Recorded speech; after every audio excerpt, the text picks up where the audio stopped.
Please stop. Why are you making a movie review about this?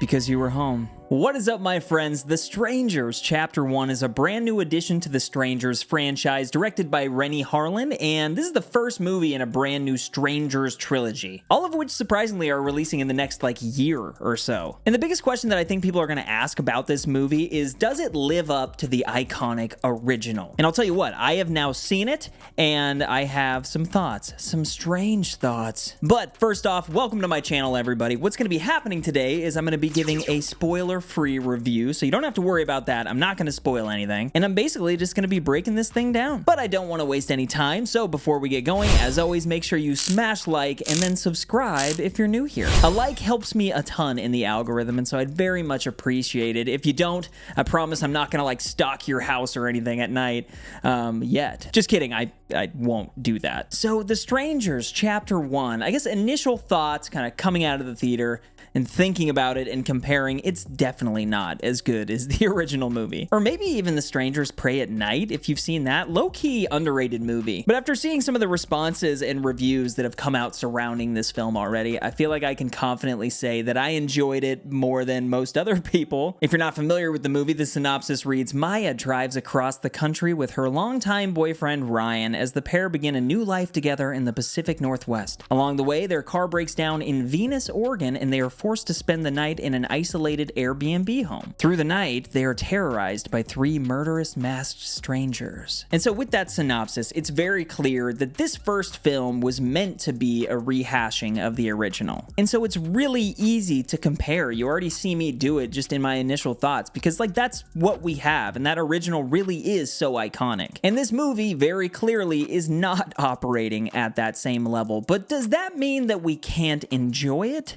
No. Does that mean you're not going to have a good time watching it? No. I think if you're looking for some jump scares at the theater on a Friday night, this fits the bill, man. For me, at least, the energy in the theater that I was in, this was opening night, people were having a good time. People were getting scared, people were screaming, people were laughing, and just, I don't know, it was good, solid energy. There were some grunts and groans in the audience as well. Half of those were probably from me, but I don't think that should prevent you from going. One thing, though, after reading that synopsis that says that they're going to Venus, Oregon.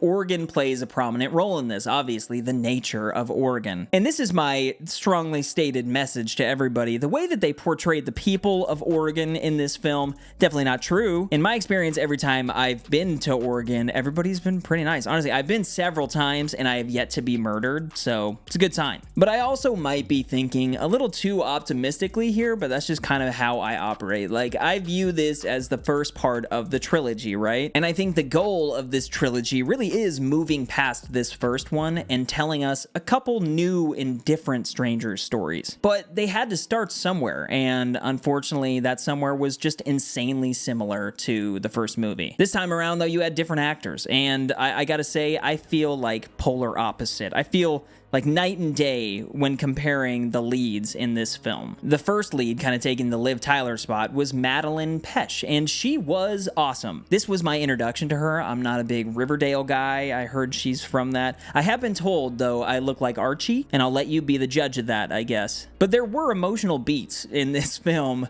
Honestly, they weren't really needed. They didn't need to exist, but she made the most out of what she had. There were some really strong moments just specifically having to do with her character and her reactions to the things that are going on around her.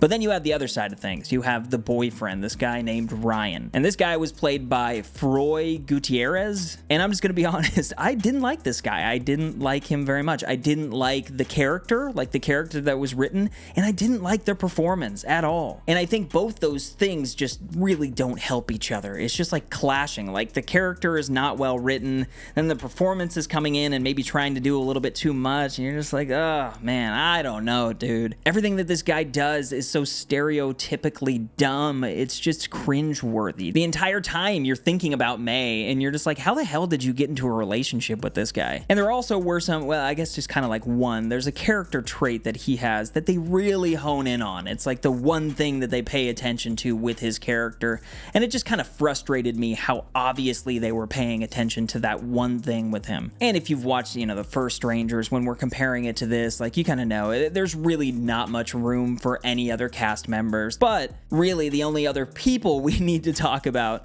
are the villains. And this is what will always work for me. You got Dollface, you got Pinup Girl, you got Man in Mask, and this is what I'm talking about, sort of enjoying this, because you can show me any movie with Freddy or Jason in it or Ghostface in it, and I'll always find myself enjoying it because of those characters. And that's what these characters did for me in this film. Realistically, I just don't think I could watch a movie featuring these three stalking some people and not have a good time. Was this movie cheesy at times? Absolutely yes. But did the man with the mask on take an axe to the door and scare the shit out of this girl?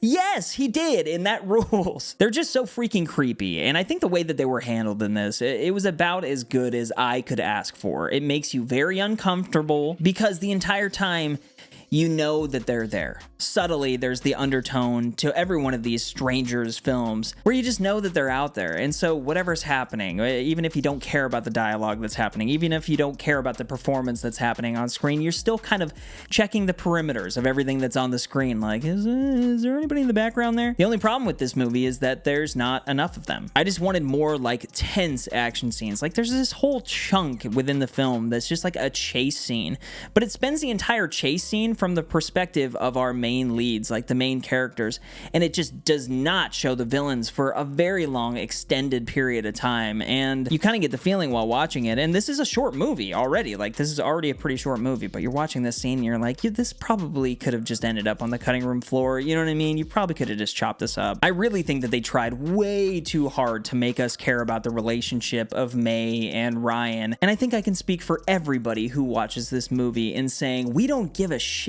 Just bring that guy with the bag on his head back and let's get this ball rolling, baby, you know? But another thing that I was thinking about, and this is a little bit more on the critical side of things too, but why was this movie rated R? That's just another question and something I thought about throughout the film, because there's not that much gore, there's just some language at times, there's really not much that should make this film R-rated, and so it almost felt to me, I'm like, well, why not just appeal to a younger audience and make this thing PG-13? Because if you're gonna go R-rated, just go R-rated. Like, every single character doesn't need to get, like, chopped up all the time and stuff. I'm a big horror fan, and I might have expected just a little bit more. This felt more like Glass House or Disturbia, like that kind of feeling, rather than just the original Strangers. But really rounding things out here, if you're wondering if you should go see this movie, my personal advice is just to go check it out and form your own opinion. You may end up loving it or hating it, but a trip to the theater is always a good time, and, you know, there's nothing better than horror, so. But along with every movie that I review, I always got to give my Jones Vibes star rating. And guys, this is based purely off of my enjoyment level. I'm not a critic by any means. This is just what I took away with me from the theater. And my friends, I'm giving The Strangers Chapter 1 3 out of 5 stars. No doubt. But like I mentioned early on in the review, you know, this is the first of 3, and we're gonna get these other 2 films fairly quick, so we're gonna have a great idea as to like the quality of this trilogy. If the next 2 movies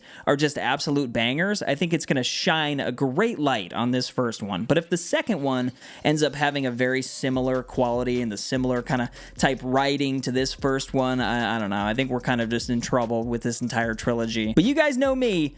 I have hope. But the biggest question is, are you planning on going and seeing The Strangers Chapter 1? Did you already see it? If so, please let me know any and all of your thoughts down below. A comment goes a long way, and I just love hearing what you guys have to say. So aside from that, hit the like button if you haven't already. Make sure you click on another video. I have plenty. And then reach out to me on X. I'm at Jones Vibes Only. And don't forget to keep up the good vibes, guys. But that was The Strangers Chapter 1. Wait, whoa, what was that? Is there somebody out there? Jones Vibes.